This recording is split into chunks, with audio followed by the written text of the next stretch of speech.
మరువకుమా మరువకుమా ఈ మూడు బిందువులు మరువకుమా మరువకుమా నిన్నటి మాటకు బిందువులుంచో నిన్నటి మాటకు బిందువులుంచో బిందువై నీవు బిందువుని చేరు బిందువై నీవు బిందువుని చేరు ఈ మూడు బిందువులు మరువకుమా మరువకుమా నిన్నటి మాటకు బిందువులుంచో బిందువై నీవు బిందువుని చేరు ఈ మూడు బిందువులు మరువకుమా మరువకుమా.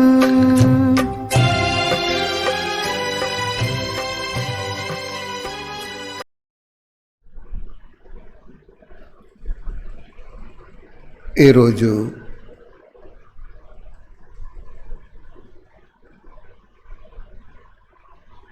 స్వయం భగవంతుడు వచ్చి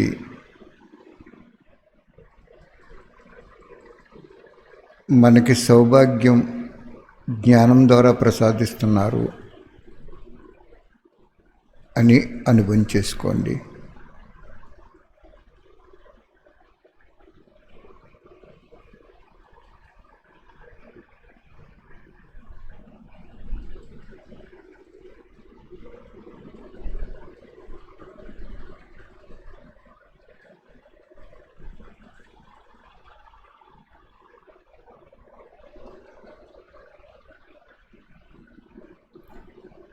బాబా మురళి వినేటప్పుడు నేను ఈశ్వరీయ విద్యార్థిని,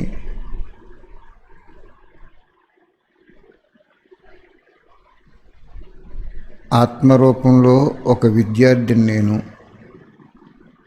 పరమాత్మ శివునికి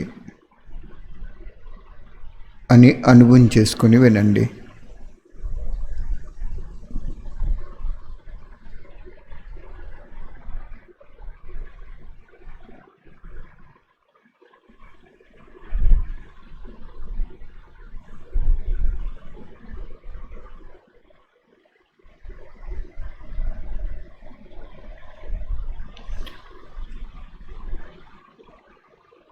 ఈరోజు బాబా సత్యుగి ఆత్మలో త్వరగా తయారవుతే వినాశనం అయిపోతుందని అనుభవం చేశారు బాబా.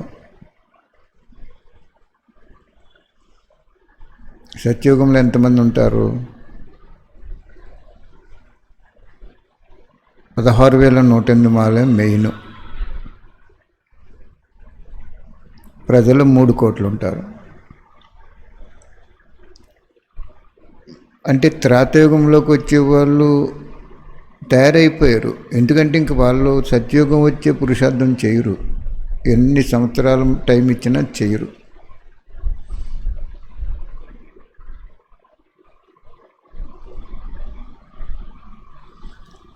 వాళ్ళ పరిధిలోనే ఉండిపోతారు.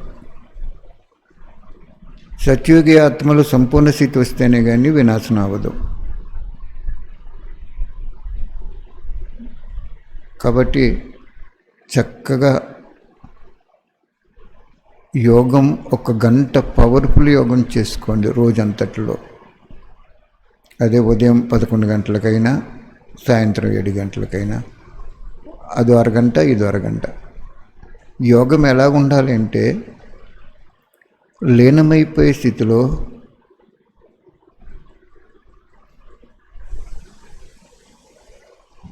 ఉండాలి.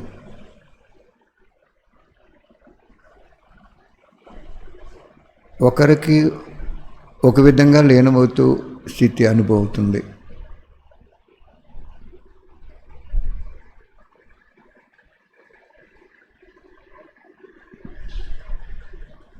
2 భోజనం చేసేటప్పుడు ముద్దలో బాబా స్మృతిలో ఉండండి. 3 ఆ రోజు విన్న వాణిని మధ్యలో నిద్రపోయే వరకు మననం చేసుకుంటూ ఉండండి. 4 సంపాదనలో కొంత ధనాన్ని కూడా ఒక డబ్బా పెట్టుకుని తీసుకోండి. మాతలైతే ధనం లేకపోతే ఒక గుప్పుడు బియ్యం తీసుకోండి. 5 ఏళ్ళు మూసేసి అందులో బియ్యం పెట్టుకుని బాబా నువ్వే నాకు కొడుకు అన్న గుప్పుడు బియ్యం తీసుకోండి. రోజు మనం తనువుతో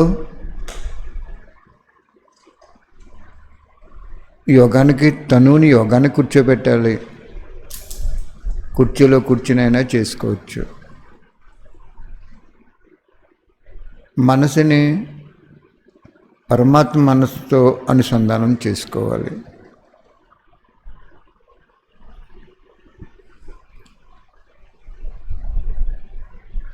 ఎందుకంటే మనకు పథ్యం ఆహార విషయంలో ఏం పథ్యం పెట్టారు బాబా? స్మృతిలో వండుకో, స్మృతిలో భుజించు అని. అందుకు ఆ భోజనం చేసేటప్పుడు ఎక్కువ ఎవరితో మ్యాక్సిమం మాట్లాడకుండా ఉండటం అనేది ఒక పాయింట్. కానీ బాబా స్మృతి చేసుకుని తీసుకోవడం అనేది హై పాయింట్, చాలా ఉన్నతమైన పాయింట్.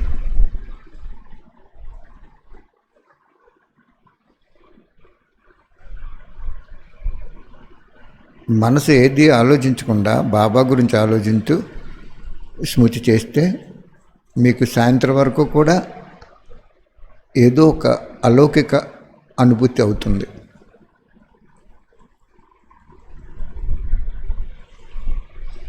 ఇలా చేసుకోండి. సమయం సమీపంగా వచ్చేస్తుంది.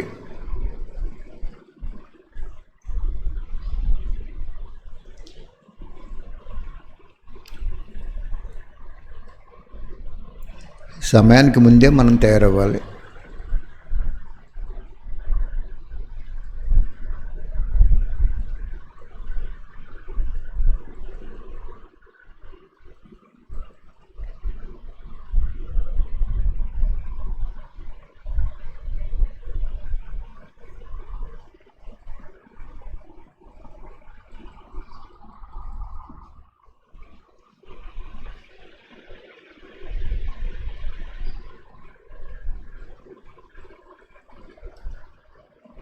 రోజు ఎందుకు మనం డబ్బులుంటే డబ్బులు, లేకపోతే ఉన్నప్పుడు తీసుకోండి. లేదు రోజు ఎందుకు తీసుకోమంటున్నామంటే రోజు ప్రేమ స్వరూపం దగ్గర అవుద్ది.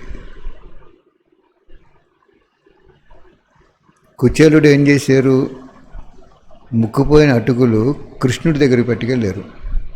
భార్య చెప్పి, మీకు బాల్య స్నేహితులు ఉన్నారు కదా, ఈ దరిద్ర రేఖలో ఉన్నాం, మనం అంచునున్నాం, మీ బాల్య స్నేహితుడి దగ్గరికి వెళ్ళండి, ఇది పట్టుకెళ్ళండి అని గిఫ్ట్గా ఇస్తారు. కృష్ణుడు అంటే ఎవరు? శివబాబా. కుచేలుడు అంటే ఎవరు? మనం. సత్యుగంలో ఎలా ఉన్నాం, కలియుగంలోకి వచ్చేటప్పటికి ఎలా అయిపోయాం? భార్య అంటే ఎవరు? మన మనసు చెప్పాలి. ఈ బేదరకం అంటే ఏంటి? వికారాలన్నమాట. ఈ బేదరకం అనేది కామము, క్రోధము, లోభము, మోహము, అహంకారము, ఈర్ష్య, పగ, ద్వేషం,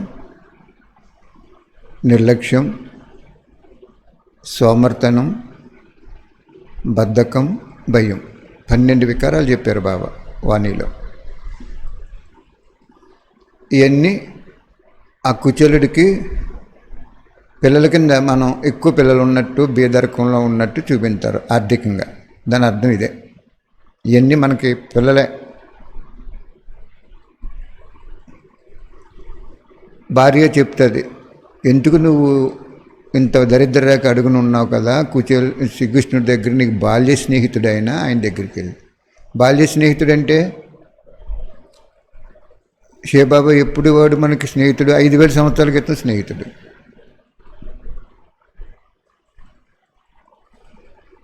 అప్పుడు అటుకులు పట్టుకెళ్తారన్నమాట ఆయన మూట కట్టుకుని.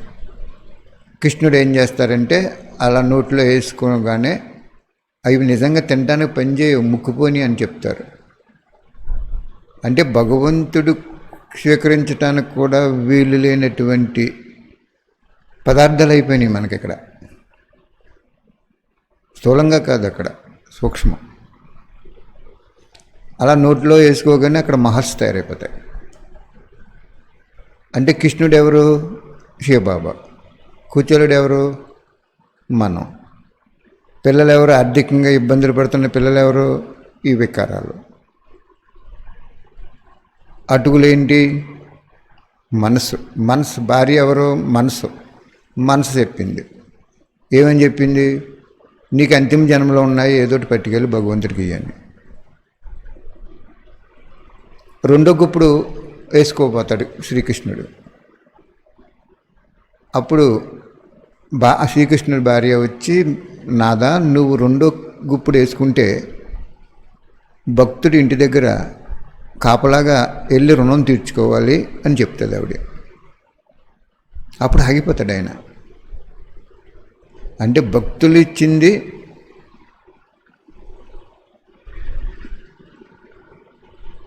మరిచిపోయి తీసుకుంటారు. అప్పుడు భార్య చెప్తుంది, అంటే అతను మనసు చెప్పిందన్నమాట. రెండోది తీసుకుంటే అక్కడికి వెళ్ళి ఆయన కాపలాదారుడిగా ఉండవలసి వస్తుంది అక్కడ. అంటే దాసీగా కొంత సహాయం చేయవలసి వస్తుంది. అంత లోతుంది. అంటే దీని అర్థం ఏంటి? ఎవరైనా మనకి ఉండిలో కానీ, సెంటర్లో కానీ, మధువన్లో కానీ, మన ఇంట్లో ఉన్నప్పుడు కానీ ఒక 100 రూపాయలు ఇచ్చారనుకోండి,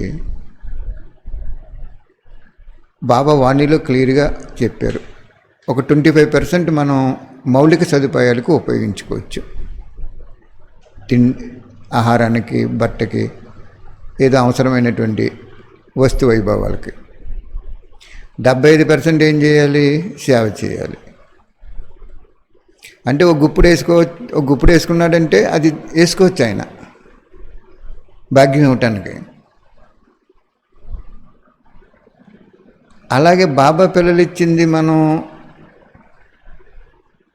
75% వాడేసి 25% బాబాకి ఇస్తే, ఏ విధంగా అయితే రెండో గుప్పుడు స్వీకరించినప్పుడు ఆ కృష్ణుడు ఆ కుచేలుడి దగ్గర గుమ్మం దగ్గర కాపలా ఉండి ఒక నౌకరుగా ఉండవలసి వస్తుంది రుణం తీర్చుకోవటం కోసం.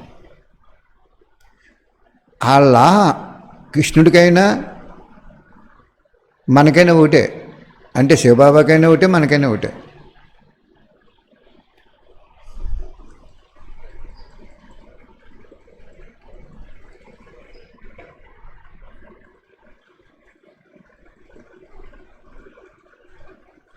కాబట్టి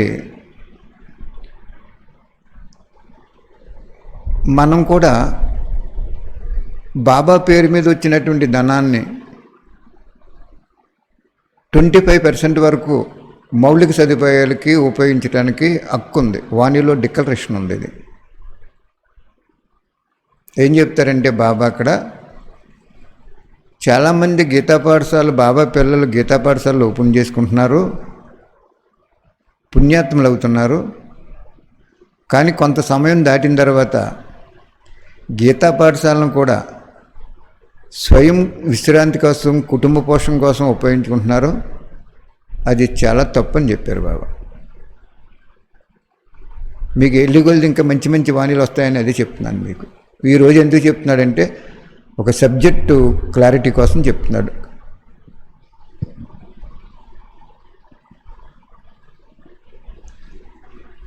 ఎప్పుడైతే వెళ్ళి కొలిది ఈ 25% కాకుండా 75%, 25% దాటి మనం ఎప్పుడైతే ఉపయోగించుకున్నామో తప్పకుండా పాపభారంలోకి వెళ్ళిపోతాం. ఎవరి డబ్బు అయితే మనకి ఇచ్చారో ఆ ధనం బాబాకి ఉపయోగించకుండా మన విశ్రాంతి కోసం, మన సుఖాల కోసం, భవిష్యత్తులో ఏమవుతుందని భయం కోసం ఉపయోగించుకున్నప్పుడు మనం వెళ్ళి ఆ ఇచ్చిన వాళ్ళకి దాసిగా ఒక్కొక్క జన్మ తీర్చుకోవాల్సి వస్తుంది. ఏ విధంగా అయితే కృష్ణుడు రెండో గుప్పుడు అటుకులు వేసుకుంటే కర్మ ఫిలాసఫీ ప్రకారం కర్మ అనేది, ఈరోజు కర్మ గురించి చెప్పుకుంటున్నాం కాబట్టి చెప్తున్నాను, కర్మ అనేది భగవంతుడికైనా ఒకటే, మనకైనా ఒకటే. ఎందుకంటే భగవంతుడు పెట్టిన లా అది. భగవంతుడు పెట్టిన లా భగవంతుడికి వర్తించదా? మనకే వర్తించదా? ఎవరికైనా వర్తించదు.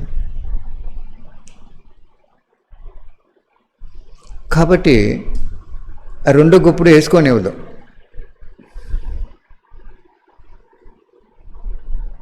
అంటే అక్కడ భార్య ఎవరు? కృష్ణుడికి ఆయన మనసే. అంటే అందుకే బాబా ఏం చేస్తాడంటే సంగమయుగంలో ప్రత్యక్షఫలం ఇచ్చేస్తున్నారు. అంటే ఇక్కడ ఇచ్చేస్తున్నారు, ఆయన సత్యయుగం రారు కాబట్టి. ఇచ్చేసారు కదా అని చెప్పి మనం వాడేసుకుంటే భవిష్యత్తు ప్రారంభ జీవితం సమాప్తం అయిపోతుంది. ఇచ్చారు కదా అని చెప్పి సేవ ఇంకా పెంచుకుంటూ వెళ్ళిపోతే ఆయన ఇచ్చుకుంటూనే వెళ్ళిపోతాడు. ఆయన జాగ్రత్తగా వినండి ఇక్కడ పాయింట్. మీరు సేవాదారుగా, ఒక విద్యార్థిగా, లేదా ఒక టీచర్గా, మహారథిగా వచ్చారు, అన్నీ త్యాగం చేసి మీకు ప్రత్యక్ష ఫలంలో ఇచ్చేసాడు. కుచేలుడు నోట్లో వేసుకోగానే అక్కడ ఇంకైతే నెలకొండానే మహర్షి తయారైపోయినాయి. అలాగే బాబా ఏం చేశాడు? మీకు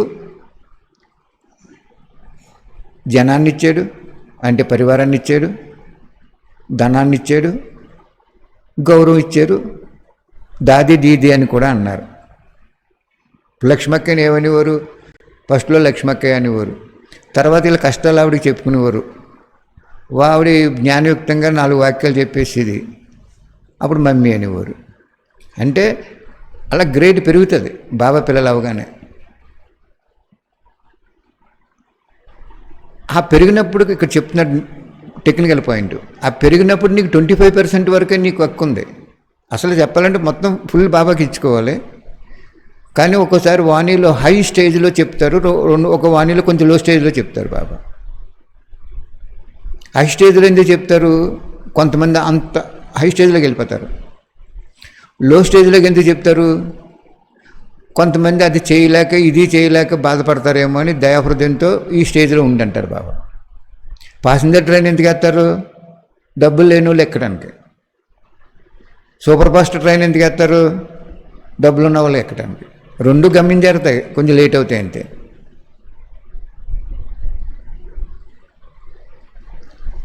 అదేవిధంగా బాబా 2 వాణీలు చెప్తారన్నమాట. అంచేత ఈరోజు మనం చాలా మంచి వాణి బాబా ఇస్తారు, వినండి. ఈశ్వరుడు విద్యార్థినని వినండి. విశేష యుగం అయిన సంగమయుగం యొక్క విశేషత చెప్తూ బాబా మాట్లాడుతున్నారు. 23వ తారీఖు 1/76. ఇలాగ ఎందుకు 76 ఒకసారి 77 ఒకసారి ఎందుకు వస్తుందంటే కొన్ని ఇంపార్టెంట్ వాణీలు తీస్తున్నాం అన్నమాట. ఓకే, జాగ్రత్తగా వినండి. ఈ రోజులలో ప్రపంచంలో ధర్మము మరియు కర్మ రెండింటికి విశేష మహిమ ఉంది. ధర్మము మరియు కర్మ 2 కావాలి. కానీ ఈ రోజుల్లో ధర్మం వేరువేరుగా, కర్మ వేరువేరుగా అయిపోయింది.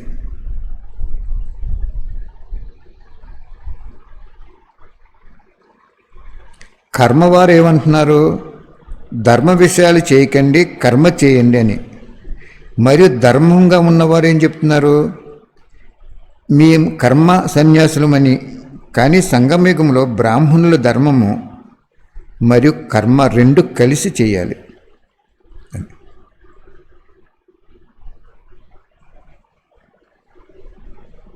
బాబా ఏం చెప్తున్నారు? కొంతమంది ఏమంటున్నారంటే ఈ కలియుగంలో ధర్మం ఉంటే పక్కన పెట్టండి, ముందు కర్మ చేయండి అంటున్నారు. కొంతమంది ఏమంటున్నారు? ధర్మం చేయండి, కర్మ ఎలా ఉన్నాను అంటున్నారు. కానీ బాబా ఇక్కడ ఏం చెప్తున్నారంటే సంగమయుగంలో బ్రాహ్మణుల ధర్మం ఏంటంటే ధర్మం మరి కర్మ రెండు కలిసి చేయాలి. అంటే నువ్వు చేసే కర్మలో ధర్మం ఉండాలి. ధర్మం అనేది నోటి వరకు కాదు, కర్మలో కూడా ఉండాలి. అక్కడ అది పాయింట్ చెప్తున్నారు బాబా.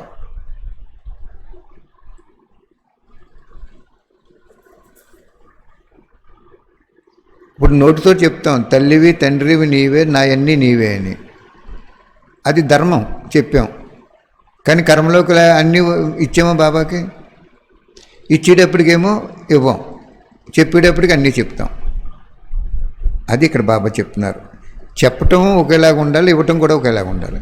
అదే ధర్మము కర్మ అంటే.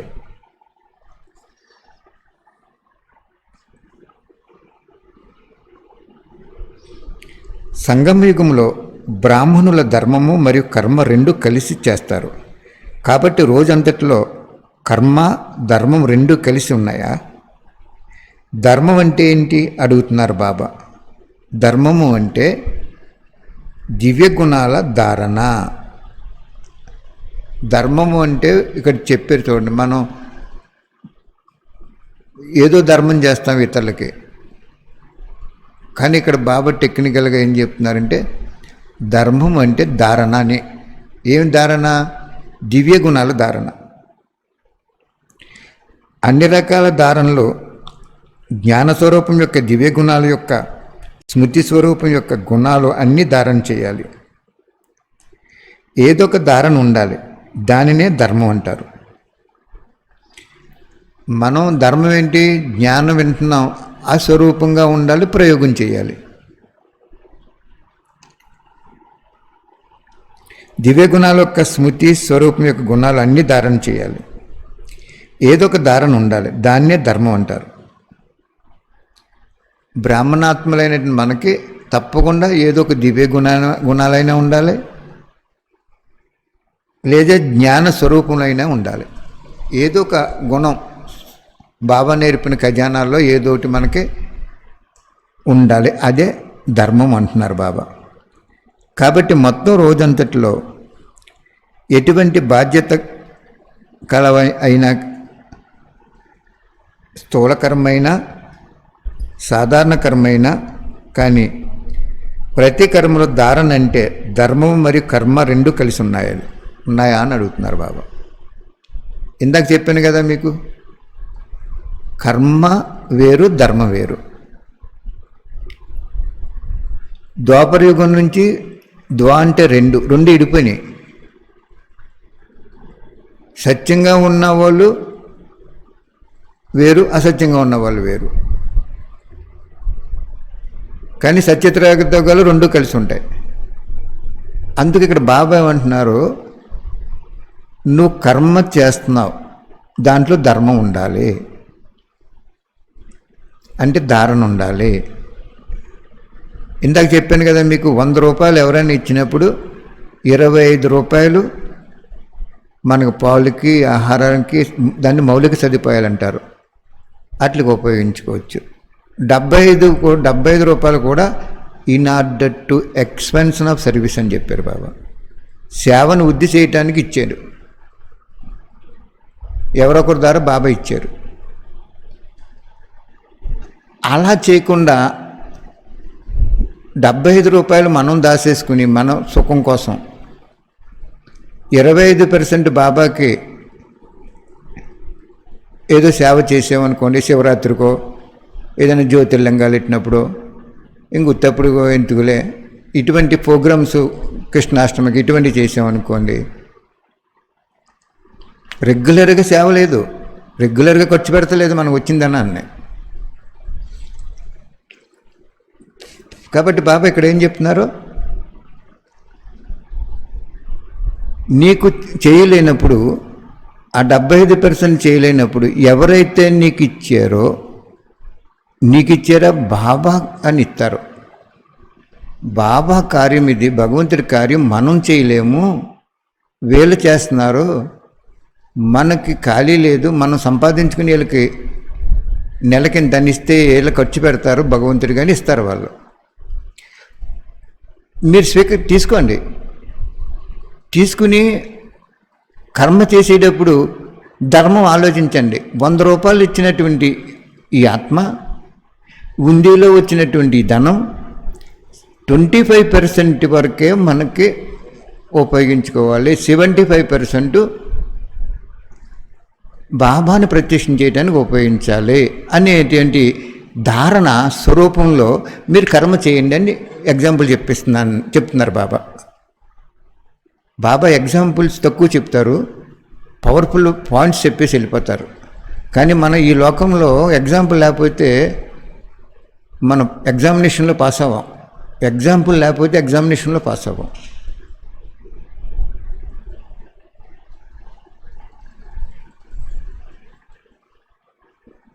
కాబట్టి మనం 100 రూపాయలు ఇచ్చినా, మనకు బంగారం ఇచ్చినా, మనకు స్థలం ఇచ్చినా, వెండి ఇచ్చినా, గృహాలు ఇచ్చినా, సాధనాలు ఇచ్చినా ఏం చేయాలి? మనం దాన్ని 25% వాడుకోవాలి.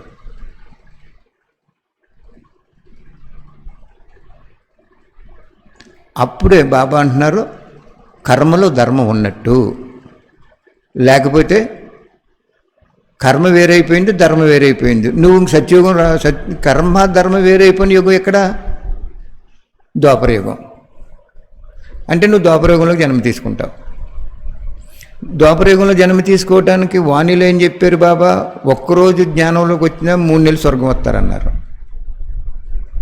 అంచేత నువ్వు తప్పకుండా 2-3 జన్మలు త్రేతాయుగం చివరి తీసుకుంటావు. ఎందుకంటే ఎంతో కొంత బాబాని తెలుసుకున్నావు, కొంత ధర్మంగా ఉన్నావు కాబట్టి. కానీ సత్యయుగం ఎట్టి పరిస్థితుల్లో రాలేవు, త్రేతాయుగం ఆదిలో కూడా రాలేవు.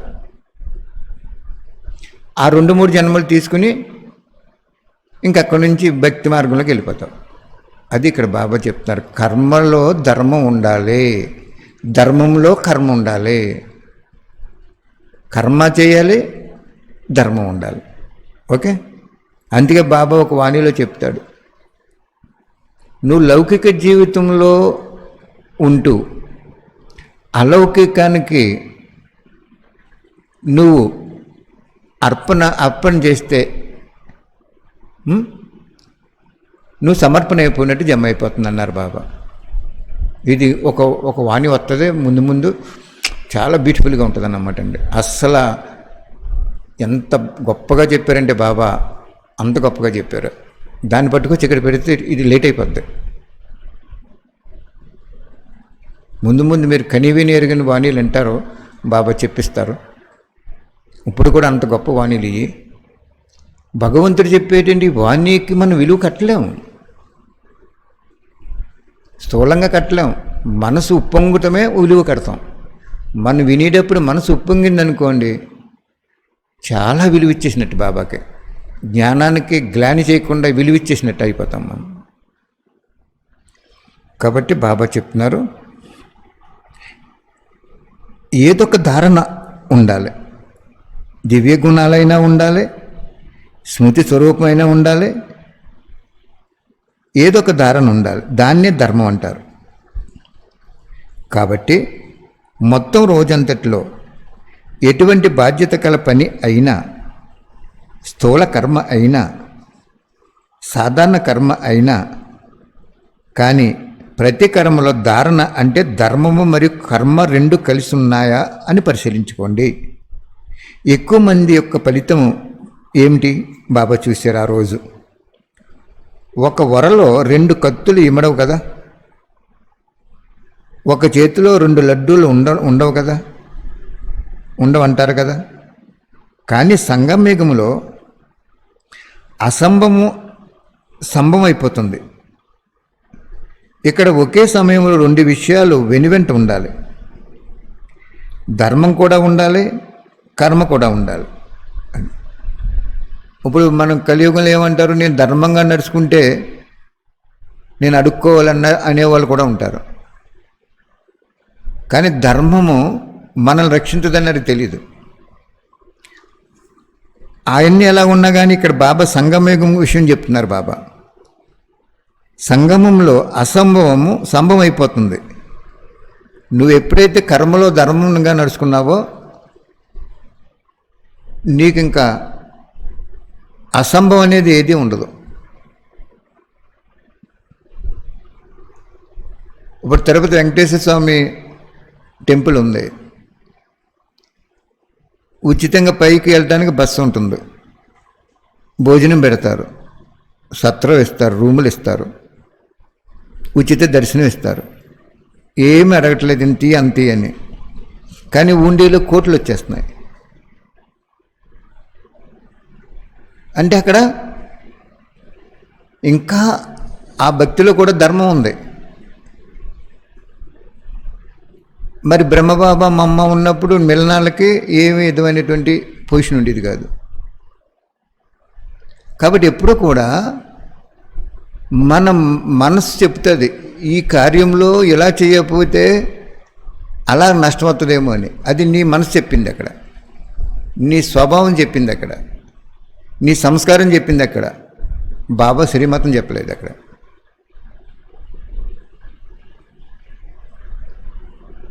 బాబా శ్రీమతం ఏం చెప్తుంది? ఏ విషయంలోనే నువ్వు అడుక్కోకు. అడుక్కుని కంట చనిపోవటం మంచిది అంటాడు. చనిపోవటం అంటే చచ్చిపోమని కాదు, అక్కడ చచ్చిపోమని చెప్పరు బాబా. చనిపోతే ఇంకా ఆత్మ ఏం పోగు చేసుకోదు, ప్రేతాత్మ కింద గాల్లో తిరుగుతుంది. చనిపోవటం అంటే వంగుండిపోవటం, శాంతిగా ఉండిపోవటం. నువ్వు ఏ విషయంలోని ఎవరిని అడుక్కున్నావు అంటే నీకేమీ లభించదు. బాబా అంటాడు అడిగే అవకాశం తీసుకోండి. ఒక వాణిలో చెప్పారు, మధువనంలో స్పీచ్ ఇచ్చే వాళ్ళు ఎలా ఉంటారు అంటే అక్కడ విషయాలు ఇక్కడ విషయాలు పట్టుకొచ్చి చెప్పే వాళ్ళకి ఎక్కువ ప్రాధాన్యత ఇస్తారు అని చెప్పారు బాబా.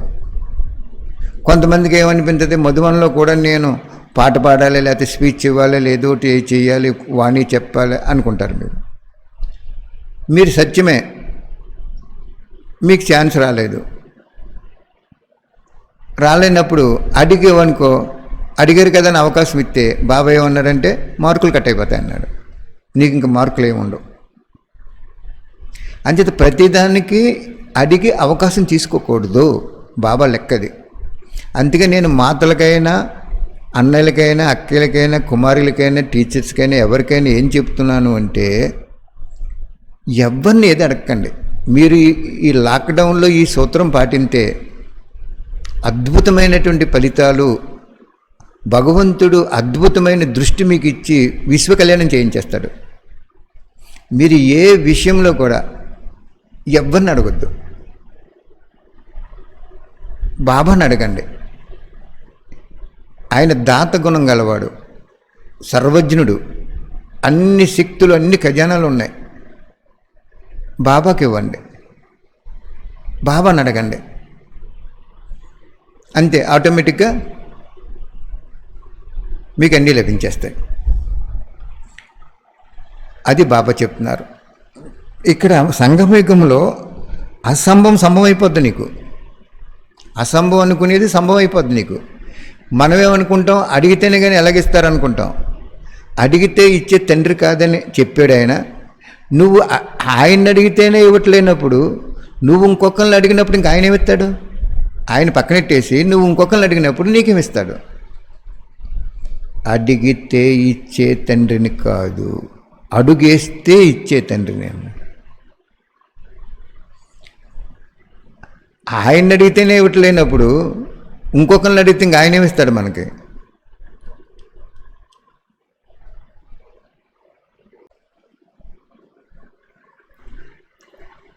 అందుచేత బాబా ఏం చెప్తున్నారు అంటే కర్మలో ధర్మం అనేది తప్పకుండా ఉండాలి. మళ్ళీ ధర్మంలో కర్మ తప్పకుండా ఉండాలి. ధర్మంలో కర్మ అంటే ఏంటి? ధర్మంలో కర్మ అంటే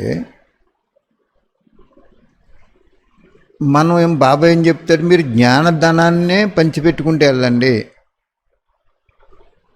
అన్నదానం ఇవన్నీ మీరు చేయొద్దు, బయట నా పిల్లలు ఉన్నారు వాళ్ళు చేస్తారు అంటారు. అంటే కర్మలో ధర్మం ఉండాలి, మళ్ళీ ధర్మంలో కర్మ ఉండాలి. అర్థమైందా పాయింట్?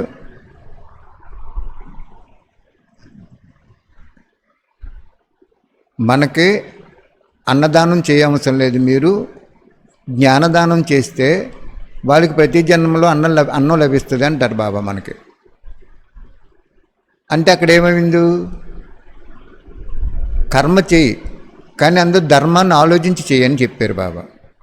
అలా కాకుండా మన అన్నదానం చేసి జ్ఞానదానం ఇవ్వలేదనుకోండి, కర్మలో ధర్మం లేదు, అలా కౌంట్ అయిపోద్ది అన్నమాట. అందుచేత బాబా మనకి ప్రతి విషయంలో, ప్రతి సంకల్పంలో, ప్రతి మాటలో, ప్రతి సంబంధ సంపర్కంలోకి వచ్చే సమయంలో కూడా కర్మలో ధర్మం లేకపోతే చాలా చాలా నష్టపోతాం.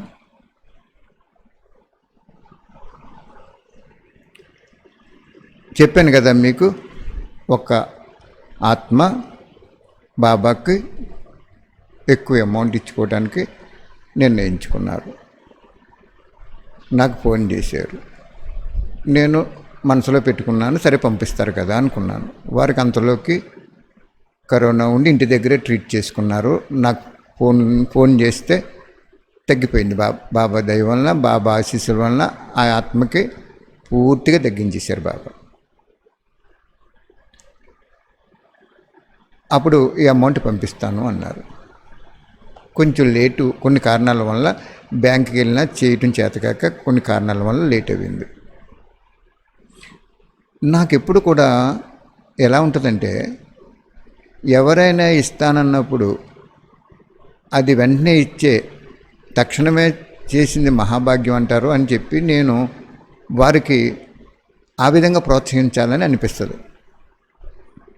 బాబా చెప్పాడు చూడండి, బీదకన్యకి ధనం లేకపోతే ధనవంతుల చేత నువ్వు ధనం అర్పణ చేయించి అది నువ్వు ఉపయోగించుకోకుండా యజ్ఞానికి ఉపయోగితే అది అందులో నీకు సగభాగం వచ్చేస్తుంటాడు బాబా. అప్పుడు వారు పంపిస్తానన్నయ్య అన్నారు. కొంచెం లేట్ అయింది కొన్ని కారణాల వలన, ఈ సరిగ్గా వారికి అవగాహన లేక బ్యాంక్ ఏది వెళ్ళటంలో అవగాహన.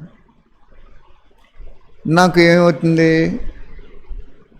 అడగాలనిపించిందో అడుగుదామనేటప్పుడు బాబా ఏం చెప్పారంటే, అడిగే అవకాశం నువ్వు తీసుకుంటే నీకు మార్కులు కట్ అయిపోతాయి ఇక్కడ.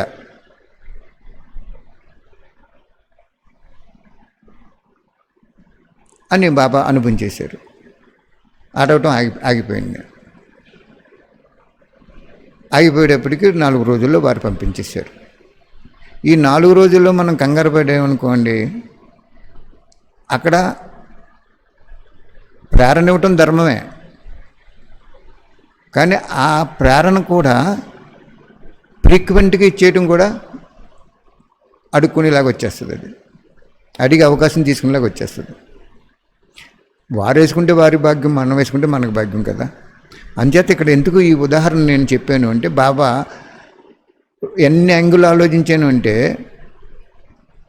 ప్రేరణ చేయించటం మంచిది ఒకసారే, ఎక్కువసార్లు ప్రేరణ ఇచ్చి వేయించడం అంటే నీకు తప్పకుండా అందులో సూక్ష్మ కోరిక ఉంది. ఏంటి కోరిక? మన స్వయం ఉపయోగించుకుందామని కాదు, కోటి పుస్తకాలకి ఉపయోగిద్దాం, ఇంకా 2 కోట్లు దాటి కావాలి బుక్కులకి అంటే. అక్కడ బాబా చెప్పారన్నమాట, నువ్వు సంకల్పంలో నీకు ఆలోచన వచ్చింది, ఆలోచన వచ్చినప్పుడు ఒకసారి జరిగింది, వారు తప్పకుండా వేస్తారు, వారికి కొన్ని కారణాలు ఉంటాయి. సంకల్పంలో అన్నారు కాబట్టి జమ విందు, కర్మలో కూడా జమ అవుతుంది అని బాబా ఆగిపోమన్నారు. ఫోన్ చేద్దామనేది ఆగిపోయాను. 3 days 4 daysలో వేసారు వారు. అప్పుడు చెప్పారు బాబా, నీ మార్కులు అనవసరంగా పోను, చాలా జాగ్రత్తగా ఉండాలి. ప్రతి విషయంలో కూడా, ప్రతి కర్మలో కూడా, ప్రతి ఆలోచనలో కూడా, ప్రతి మాటలో కూడా, ప్రతి ఒక్కరితో సంబంధం పెట్టుకునేటప్పుడు కూడా, సంపర్కంలోకి అంటే కలిసి ఉండేటువంటి సమయంలో వచ్చేటప్పుడు కూడా ధర్మం లేకపోతే కర్మల ఖాతా తయారైపోద్ది ఇరువురికి అని చెప్పారు బాబా. అంటే చాలా జాగ్రత్తగా ఉండాలి. ప్రతి కర్మలో ధర్మం ఉండాలి, ధర్మంలో కర్మ ఉండాలి.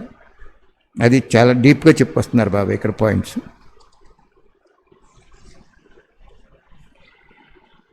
ధర్మం కూడా ఉండాలి. బాబా చెప్తున్నారు సంగమయుగంలో రెండు కలిసి ఉన్నప్పుడు అసంభవం అనుకునేది సంభవం అయిపోతుంది అంటున్నారు బాబా. ఇక్కడ ఒకే సమయంలో రెండు విషయాలు వెనువెంట ఉండాలి. ఏంటి రెండు విషయాలు? ధర్మం ఉండాలి, కర్మ ఉండాలి. చెప్పాను కదా మీకు, అన్నవరంలో బట్టీలో అన్నదానానికి 1000 రూపాయలు ఇమ్మంటాం, అది మీకు తెలుసు. కానీ ఇవ్వకూడదండి, మేము జ్ఞానం ఇవ్వాలంటాం. అలా మెయింటైన్ చేసుకొచ్చేటప్పుడు ఆయన ఇచ్చారు మనకి రూములు. ధర్మం కూడా ఉండాలి, కర్మ కూడా ఉండాలి. దీనికోసం అభ్యాసం చేస్తున్నారా? కాబట్టి సంగమయుగం విశేష యుగం. ఎందుకంటే ఏ విశేషతలో సంగమయుగంలో ఉన్న విశేషతలు ఇతర యుగాల్లో లేవు, అన్ని సంగమయుగంలో ఉంటాయి. అందువలన ఈ యుగము విశేష యుగమైంది. పైగా ఉన్నతోన్నతమైన వాడు భగవంతుడు వచ్చాడు. అందువలన దీనిని అన్నిటికంటే విశేషమైన యుగము అంటారు. ఎవరైతే ఈ విషయంలో ఇలా కలిసి ఉండే రూపాన్ని అభ్యాసం చేస్తారో వారే బాబా మరియు పిల్లల యొక్క సంగమాన్ని, శ్రీ లక్ష్మీనారాయణ యొక్క ప్రాలబ్ధాన్ని కలిసి పొందుతారు. చూసారా బాబా ఇక్కడ ఏం చెప్తున్నారు? బాబా చెప్తున్నారు ఎప్పుడైతే ఈ కంబైన్ రూపం ఉంటుందో, కర్మ ధర్మము రెండు కలిసి ఉంటాయో అప్పుడే బాబా పిల్లలు కలిసి ఉంటారు సంగమయుగంలో. భవిష్యత్తులో కూడా లక్ష్మీనారాయణలుగా ప్రాలబ్ధాన్ని పొందుతారు అంటున్నారు. చాలా టాప్ మోస్ట్ పాయింట్ ఇది. ఏ బ్రాహ్మణాత్మ అయితే ఎన్ని సంవత్సరాల నుంచి ఉన్నా, ఏ స్థానంలో ఉన్నా, ఎంత మహారథి అయినా, కర్మలో ధర్మం లేకపోతే బాబా ఇద్దరు కలిసి ఉండరు. 1, 2 భవిష్యత్తులో లక్ష్మీనారాయణలో ఫ్యామిలీ కూడా రారని క్లియర్గా చెప్పేస్తున్నారు బాబా ఇక్కడ. అండర్లైన్ పాయింట్ ఇది. ఏం రాసుకోవాలి మీరు? కర్మ ధర్మము లేకపోతే, కలిసి లేకపోతే బాబా మీరు కలిసి ఉండరు. ఇక్కడ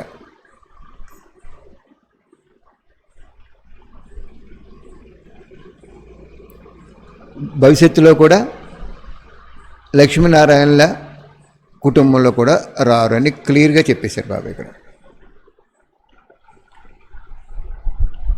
వారే బాబా మరియు పిల్లల యొక్క సంగమాన్ని సంగమయుగంలో, లక్ష్మీనారాయణ యొక్క ప్రాలబ్ధాన్ని అంటే సత్యయుగంలో కలిసి పొందుతారు, లేదా అధికారిగా అవుతారు.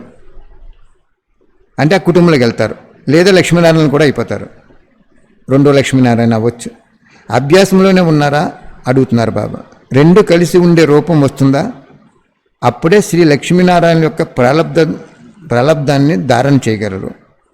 కర్మలో ధర్మం లేకపోతే అది సాధారణ కర్మ అయిపోతుంది. కర్మలో ధర్మం లేకపోతే సాధారణ కర్మ అయిపోతుంది. అందువలన ప్రతి కర్మలో ధర్మం యొక్క రసం నింపాలి.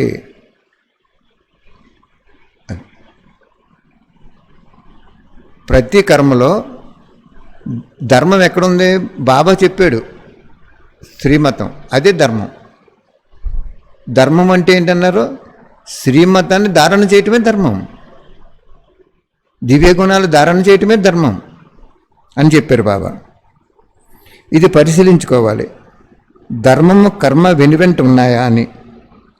లేక కర్మ చేస్తున్నప్పుడు ధర్మాన్ని మర్చిపోయి ధర్మాలలో కర్మ మర్చిపోవటం లేదు కదా అని అంటే ఇది నివృత్తి అయిపోయింది. నివృత్తిలో ఒకటే ఉంటుంది కదా. ప్రవృత్తి అంటే కలిసి ఉండాలి. నివృత్తి అంటే ఒకటి, ప్రవృత్తి అంటే 2 కలిసి ఉండాలి. అంటే ఇది నివృత్తి అయిపోయింది, నివృత్తిలో ఒక్కటే ఉంటుంది కదా. ప్రవృత్తి అంటే కలిసి ఉండాలి. ప్రవృత్తి మార్గం వాళ్ళు కాబట్టి ఎవరు? మనం. పురుషాత్మలో కూడా ప్రవృత్తి ఉండాలి, నివృత్తి మార్గం ఉండకూడదు. అంటే కేవలం ఒకటే ఉండకూడదు. ధర్మం వదిలేసి కర్మలో నిమగ్నం అయిపోవటం అనేది నివృత్తి మార్గం.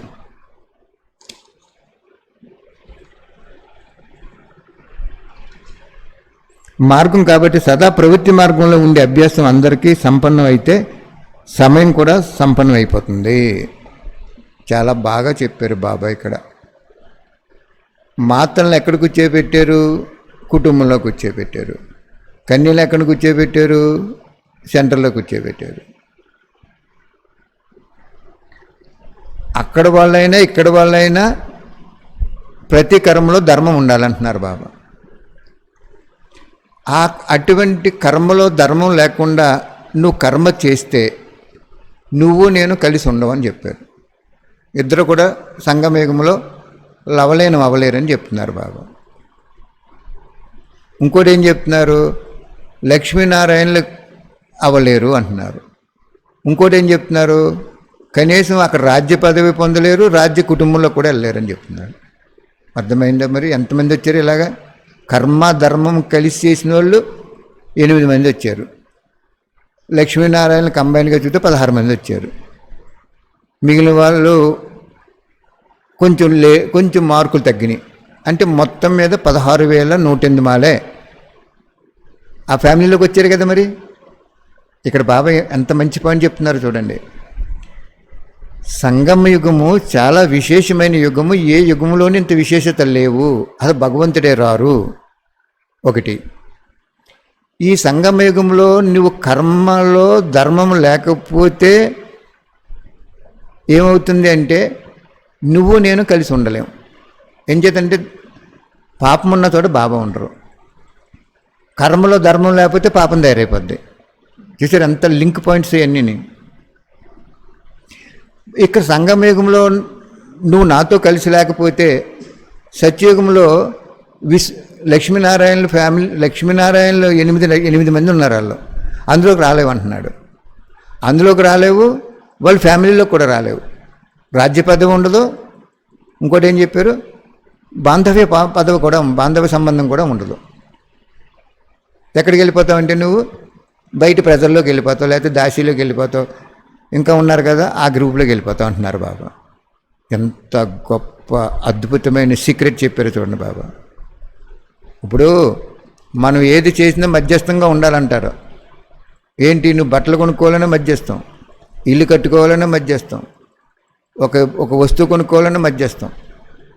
మధ్యస్థం మధ్యస్థం మధ్యస్థం అంటున్నారు బాబా. మధ్యస్థంగా ఎంతమంది ఉన్నారు? వాళ్ళు లేరనుకోండి, వాళ్ళు కూడా మనకంటే ముందు మనం మధ్యస్థంగా ఉండాలి. మనకు లా చెప్పేసాడు కదా, ఇదివరకు తెలీదు. మధ్యస్థంలో ఉండాలంటున్నారు బాబా. మనకి ఫ్రిడ్జ్ పోయింది మనది, అది పెద్ద ఫ్రిడ్జ్. అది సరే, ఇది రిపేర్ వచ్చేసి కంటే కొత్తది కొంటే ఎంత ఉంటుంది అనుకున్నా, ఎస్టిమేషన్ వేసుకున్నాం. ఒక 20,000 అలాగుంటుంది అనుకున్నాం. ఒకరోజు అలాగ వెయిట్ చేసేసాం, ఇంకేం ఆలోచించుకున్నాను. ఎందుకంటే సమయం లేదు. కొత్తది కొని మనం ఏం చేస్తాం? అది 10 సంవత్సరాలకు గ్యారెంటీ ఇచ్చినా కానీ బాబాతోటి సంకల్పం చేసి పాతది రిపేరు సూట్ అవి కొద్దిగా తక్కువ అవుతే దాన్ని ఒప్పుడు చేసుకుందాం, లేకపోతే తక్కువ సైజులో తక్కువ రేట్లో కొనుక్కుందాం అనుకున్నాం. అదే అన్నమాట. అక్కడ మనకి డబ్బులు ఉన్నాయి, బోల్ డబ్బులు ఇచ్చారు బాబా మనకి. మనదే, అది మన పరివారం ఇచ్చింది కూడా కాదు. మనకు భగవంతుడు ఇచ్చిన ఆస్తి నమ్ముకున్న దాంట్లో ఎక్కువ డబ్బులు ఉన్నాయి మనకి. ఇంకా మనకు రైట్స్ ఉన్నాయి కొనుక్కోవడానికి. పాలు అక్కడ పెట్టకపోతే కుదరదు, ఇడ్లీ పిండి పెట్టకపోతే పులిసిపోద్ది, కాయగూరలు అందులో పెట్టకపోతే పాడైపోతాయి. అన్ని యాంగుల్లో అది అవసరం. కానీ అవసరం కదా అని చెప్పి వెళ్ళి 50,000 ఎట్టి నువ్వు ఫ్రిడ్జ్ కొను. ఆ కర్మలో ధర్మం లేదు కాబట్టి పాపకర్మ తయారైపోద్ది. అక్కడ ఎవరిదా డబ్బు? అది బాబాయ్ ఇప్పించాడు. 25% వరకు నీకు హక్కు ఇచ్చాడు. 25 దాటి ఉందా నీకు హక్కు లేదంటే. అక్కడ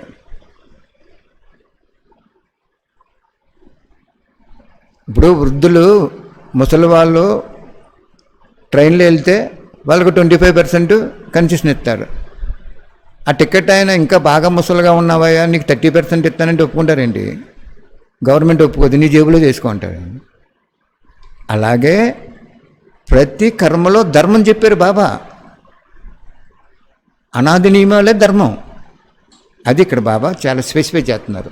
కర్మలో ధర్మం లేకపోతే సంగమేగంలో నీతో నేను కలిసి ఉండను.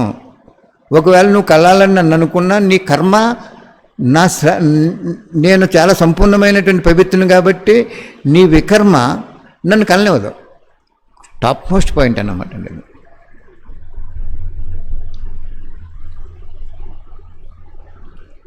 అంచేత ప్రవృత్తిలో ఉంటూ నువ్వు కర్మలో నిమగ్నం అయిపోవటం అనేది నివృత్తి. కాబట్టి ప్రవృత్తి మార్గంలో ఉండే అభ్యాసం అందరికీ సంపన్నం అయితే సమయం కూడా సంపన్నం అయిపోతుంది. ప్రవృత్తి మార్గం అంటే రెండు కలిసి ఉండటం. నువ్వు కుటుంబంలో ఉన్నా, సెంటర్లో ఉన్నా, మధువనాన్ని సంపాదించున్నా, ఎక్కడ ఉన్నా కూడా నీకు ప్రవృత్తి మార్గం ఉంది. ప్రవృత్తి మార్గం అంటే కర్మ ధర్మం రెండు వెనువెంట కలిసి ఉండాలి. నివృత్తి మార్గం అంటే బయట వాళ్ళు ఏం చేస్తారంటే ధర్మంగా ఉంటే నడవదండి మాకు, అంచేత మేము కొంచెం మిక్సింగ్ చేయాలండి, అలా కల్తీ చేయాలండి, ఇలా చేయాలని అంటారు. అంచేత వాళ్ళకి పాపం తయారైపోతుంది. మరి నువ్వు జ్ఞానంలోకి వచ్చి ఇవన్నీ తెలుసుకుని కూడా నువ్వు కూడా కర్మలో ధర్మం లేకపోతే నీకు పాపం తయారైపోతుంది.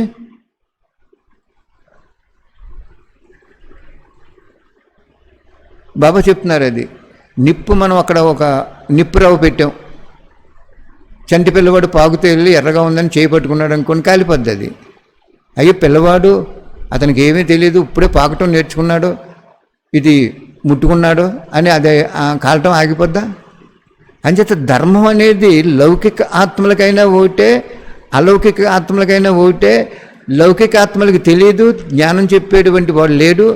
అలౌకిక ఆత్మలైన పరమాత్మను మనకు వచ్చి ఏం చెప్తున్నాడంటే, బిడ్డలో మీరు ఇలా నడవాలి, ఇలా నడవాలి, ఇలా నడవాలి, ఈ మార్గము బైపాస్ లాంటిది, స్పీడ్గా వెళ్ళిపోవచ్చు అని చెప్తున్నాడు. మనం ఏం చేస్తున్నాం? కర్మలో ధర్మం లేకుండా చేసేస్తున్నాం. అప్పుడు వంచితం అయిపోయాం. రాయల్ ఫ్యామిలీ నుంచి టోటల్గా కల్పం వంచితం అయిపోయాం.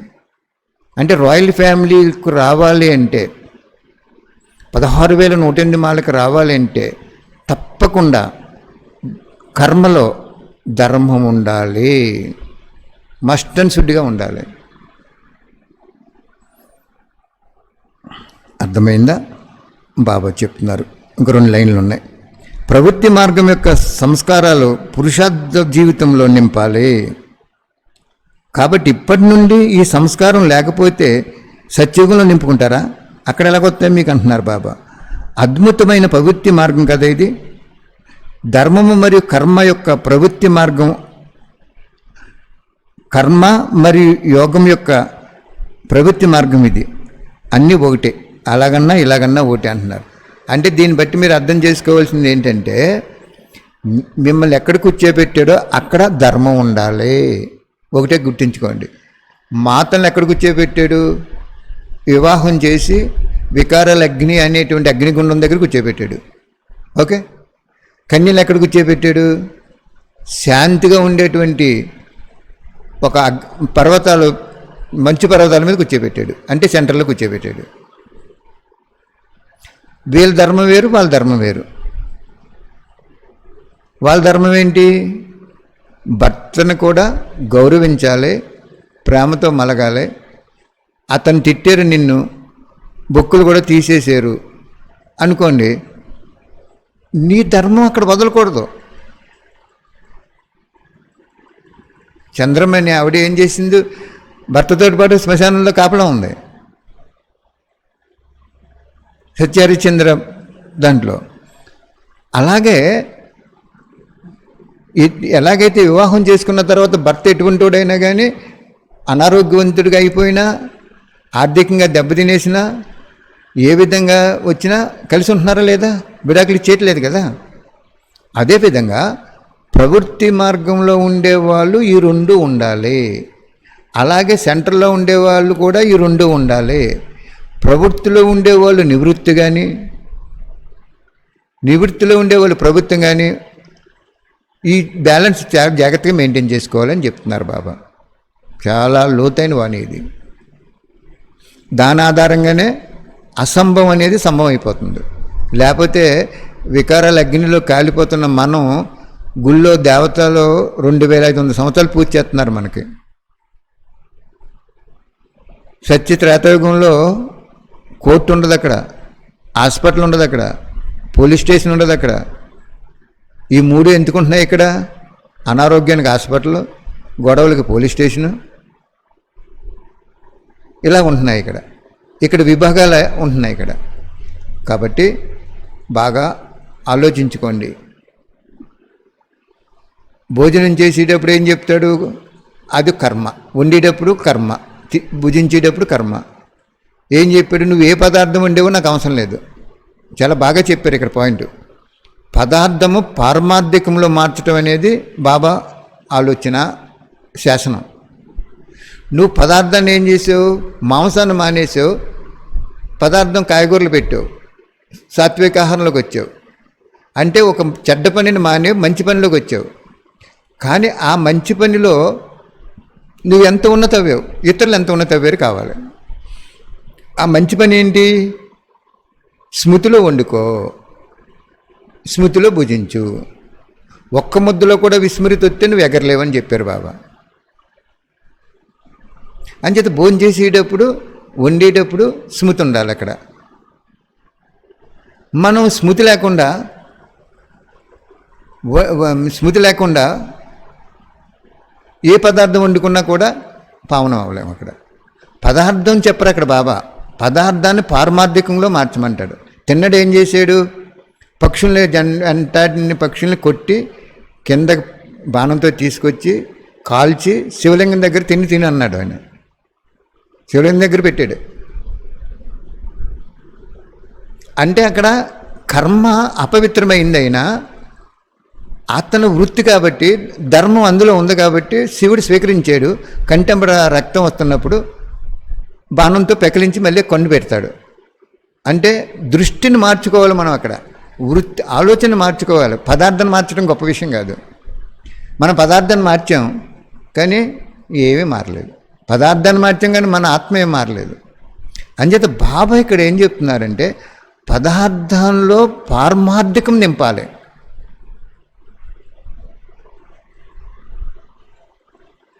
అంచేత బాగా అర్థం చేసుకోండి. ఇంకొక పాయింట్ ఉంది, అది చెప్పుకున్న తర్వాత మనం చేసుకుందాం.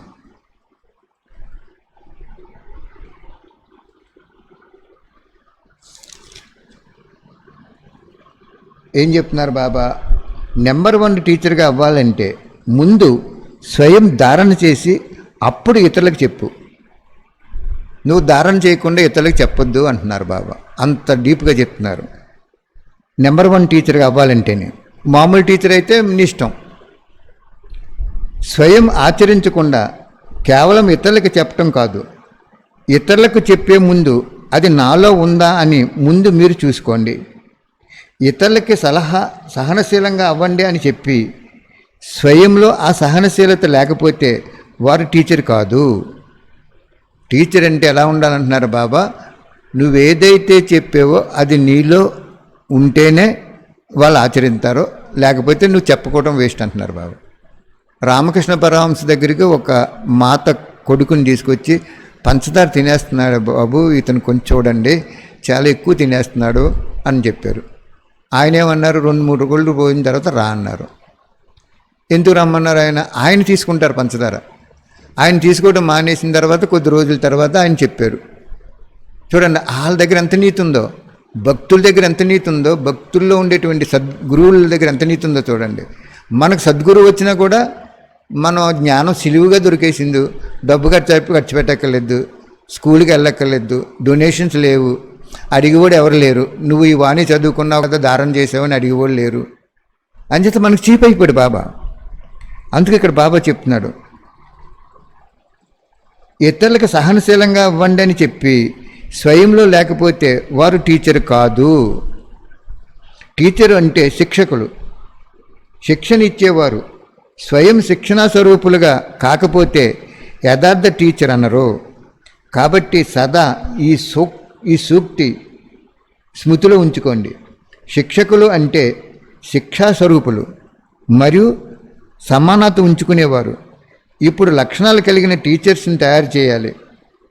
ఎంతమంది ఉన్నారో అని సంఖ్యని పెంచడం కాదు, లక్షణాలను పెంచుకోండి. అర్థమైందా అడుగుతున్నారు బాబా. అసలు బాబా ఏమంటారు, మనం టీచరే అనుకోవద్దు నువ్వు అంటారు. ఒక విద్యార్థి విశ్వకళ్యాణకారి సేవాదారి అనుకుంటారు బాబా. అంచేత ఒక్కొక్క విషయంలో ఒక విషయం బాబా మనకి క్లియర్గా చెప్తారు.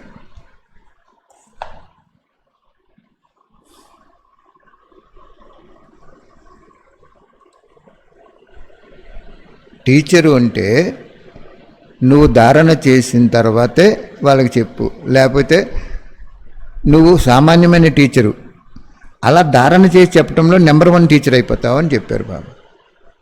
ఎప్పుడైనా సరే అండి, మనం ధారణ చేయకుండా బాబా చెప్తారు ఇలా అది చెప్తాం, మనం చెప్పేవాళ్ళు అయిపోతాం, వాళ్ళు వినేవాళ్ళు అయిపోతారు.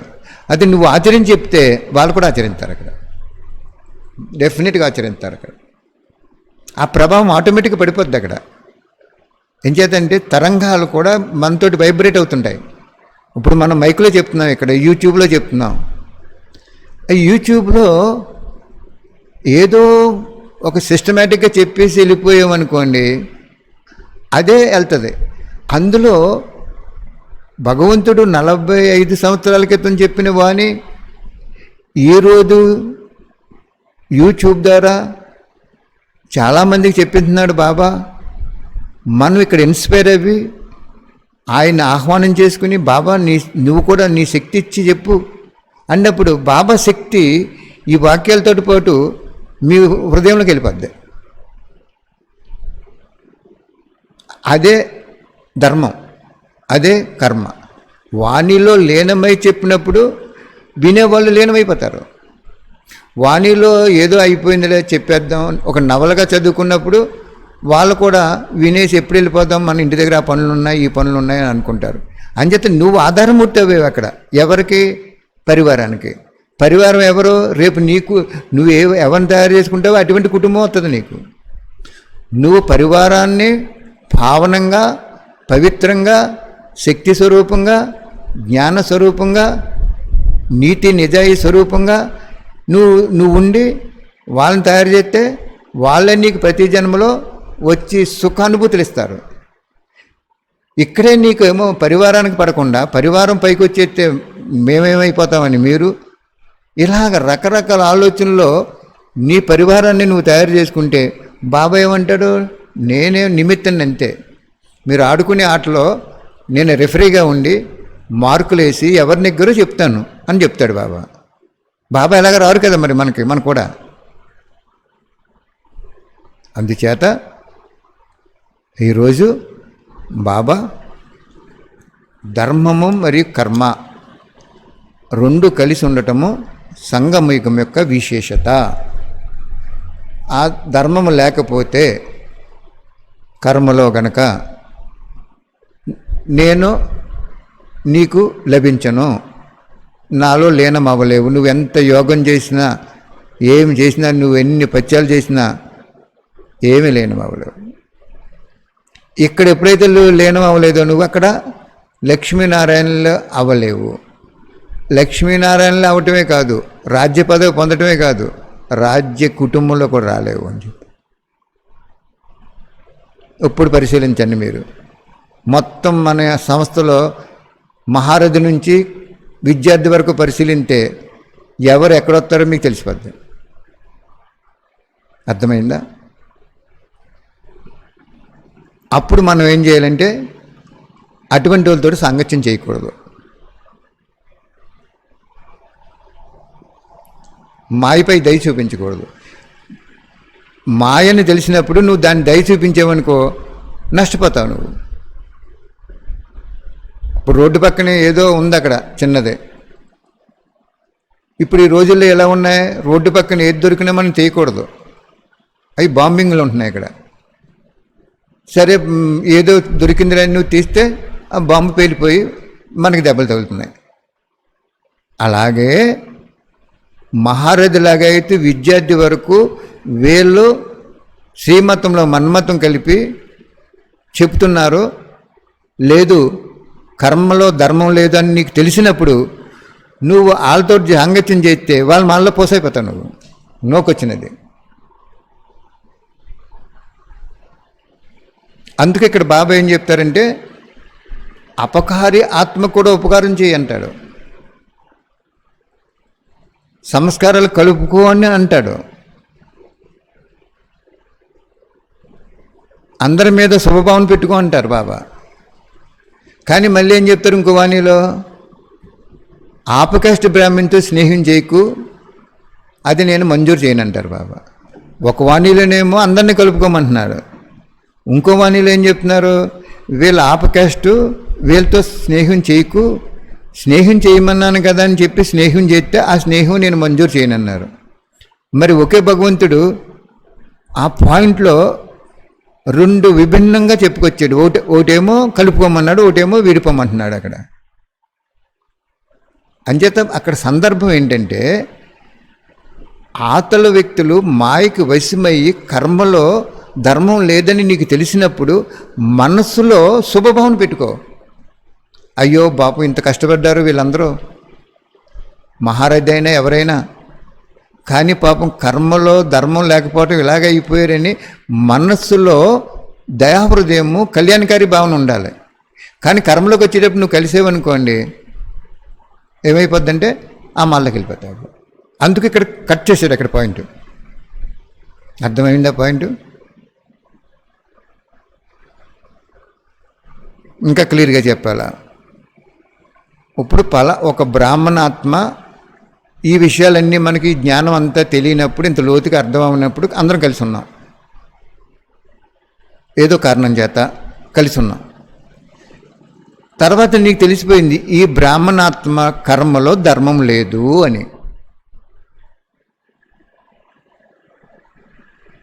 అప్పుడు నువ్వేం ఆలోచించాలి? అందరి సంస్కారాలు కలుపుకోవాలి అని అన్నప్పుడు ఆ సంస్కారం నువ్వు కలుపుకుంటే ఏ కుటుంబంలో పుట్టారో ఆ కుటుంబంలోకి వెళ్ళిపోతావు నువ్వు.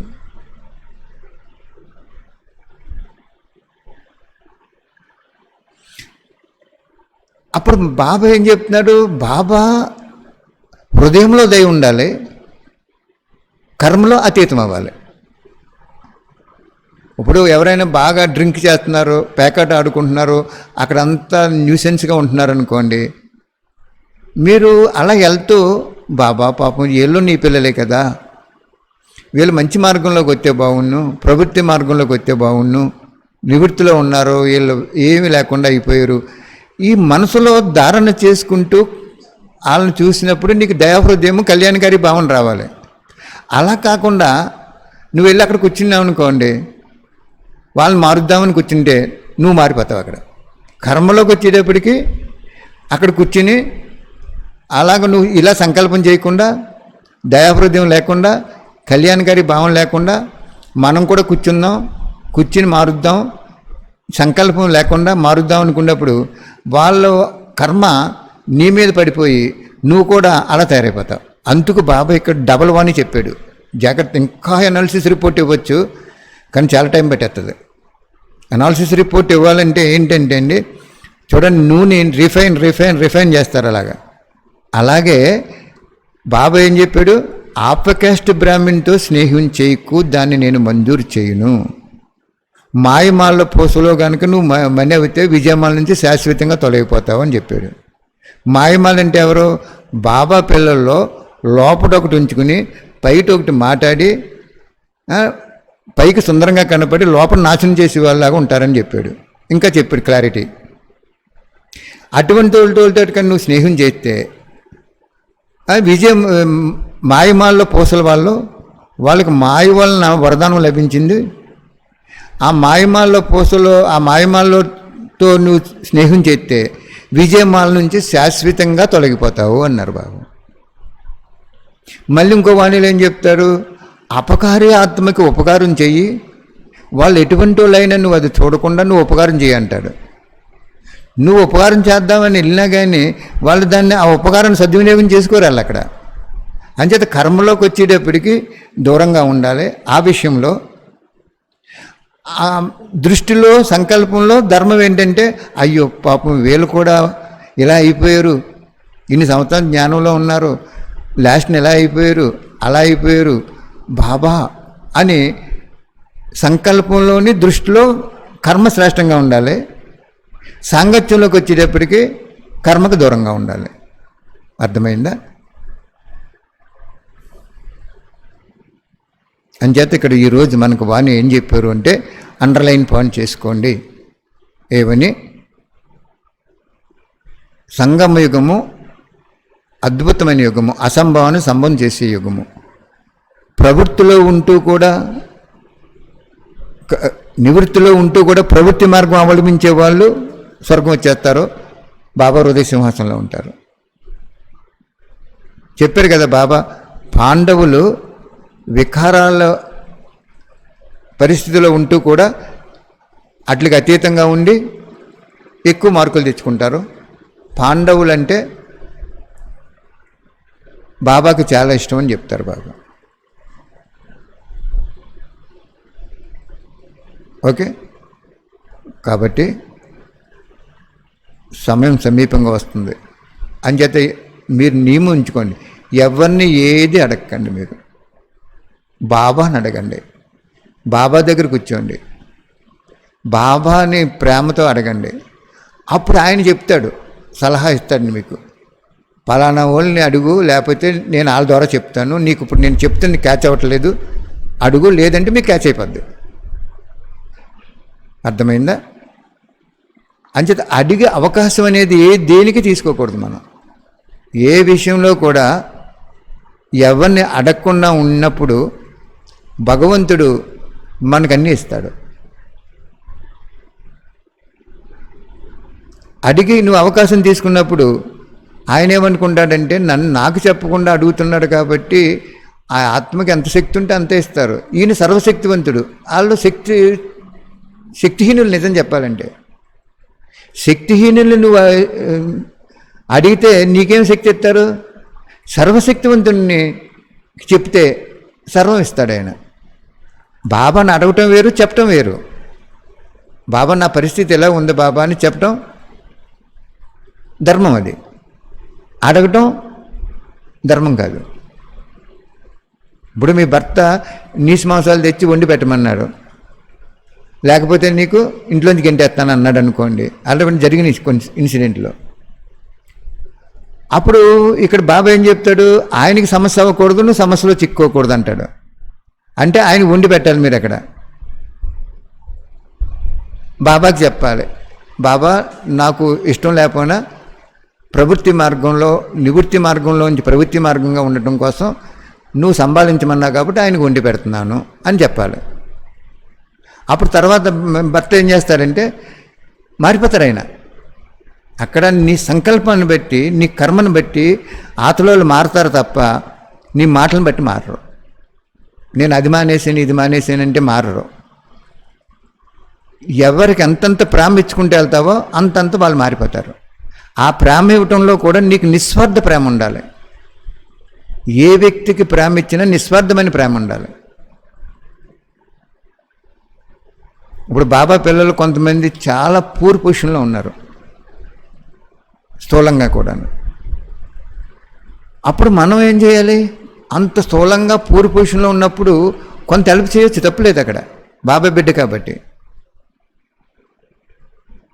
కానీ రిచ్ పొజిషన్లో ఉన్న వాళ్ళకి మీరు హెల్ప్ చేశారనుకోండి, మీరు అసత్యాన్ని ఇంకా ప్రోత్సహించినట్టు అయిపోతారు. అక్కడ జాగ్రత్తగా అర్థం చేసుకోండి ఈ పాయింట్. బాబా పిల్లల్లో రిచ్ పొజిషన్లో ఉన్న వాళ్ళకి మీరు ఆర్థికంగా సహాయం చేశారు అంటే తప్పకుండా వాళ్ళతో మీకు ఏదో విధంగా సూక్ష్మంగా తగులుబాటు ఉంది అక్కడ. అలా కాకుండా ఆర్థికంగా దెబ్బతినేసి బాబా పిల్లలు స్టూడెంట్స్ అయినా చిన్న చిన్న గీతా పాఠశాలలు అయినా మెయింటెనెన్స్ లేనప్పుడు వాళ్ళకు నువ్వు సహయోగం చేయటం కూడా జ్ఞాన మార్గంలో కొంచెం ధర్మం ఉంటుంది. కానీ ఇంకా ఏంటంటే సంకల్పం చేయటం ఇంకా ధర్మం. కానీ రిచ్ పొజిషన్లో ఉండి బాగా ధనవంతులుగా ఉన్నటువంటి పెద్ద పెద్ద సెంటర్లకి, పెద్ద పెద్ద వాళ్ళకి ఇంకా నువ్వు సహయోగం చేసేవు అంటే అక్కడ నీకు తప్పకుండా వాళ్ళతోటి సూక్ష్మంగా ఏదో తగిలిపోవడం. బాబాయే కట్ చేసినప్పుడు నువ్వెందుకు కట్ అవ్వట్లేదు? జాగ్రత్తగా అర్థం చేసుకోండి ఈ పాయింట్స్. లాక్డౌన్ ఎందుకు పెట్టాడో అర్థం చేసుకోండి.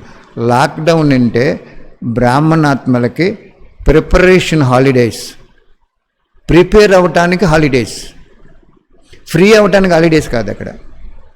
ఓకే, ఇలా చెప్పుకుంటూ వెళ్తే మన తెల్లారిపోద్ది. కాబట్టి లాక్డౌన్ ఎందుకు పెట్టారు బాబా? మన ఎస్పెషల్లీ బాబా పిల్లల కోసం పెట్టారు. ఇది ప్రిపరేషన్ హాలిడేస్. ప్రిపేర్ అయిపోవాలి ఆయన శిక్షించక ముందు, కానీ ఫ్రీ అవ్వకూడదు. అన్నీ ఎలా వచ్చినాయి చూడండి. ప్రిపరేషన్ హాలిడేస్, ఓకే, ప్రిపేర్ అయిపోవాలి సంపూర్ణంగా, ఓకే, కానీ ప్రిపేర్ అవ్వకుండా ఫ్రీగా జాలీగా జీవితం గడపకూడదు ఈ లాక్డౌన్లో. అది జ్ఞాపకం ఉంచుకోండి. సమయం సమీపంగా వచ్చేస్తుంది. అన్నీ కూడా ఉధృతంలోకి వెళ్ళిపోతున్నాయి, అతిలోకి వెళ్ళిపోతున్నాయి. అన్నీ అతిలోకి వెళ్ళిపోయేటప్పుడు మనం కూడా అత్యుత్త స్థితిలోకి వెళ్ళిపోవాలి. అన్నీ అతిలోకి వెళ్ళినప్పుడు అత్యుత్త స్థితిలోకి వెళ్ళాలి మనం. థ్యాంక్ యూ బాబా, చాలా చక్కటి వాణీళ్ళు చెప్పిస్తున్నారు, రివిజన్ చేస్తున్నారు. రివైజ్ అవ్వకుండా పశ్చాత్తాపం లేకుండా, రియలైజేషన్ లేకుండా రివిజన్ చేస్తున్నారు. మీకు అందరి తరపుని ఈ ప్రపంచంలో లెక్కకట్టలేనంత సంఖ్యతో అద్భుతమైనటువంటి హృదయపూర్వకమైనటువంటి ధన్యవాదాలు Baba. Thank you Baba, thank you very much.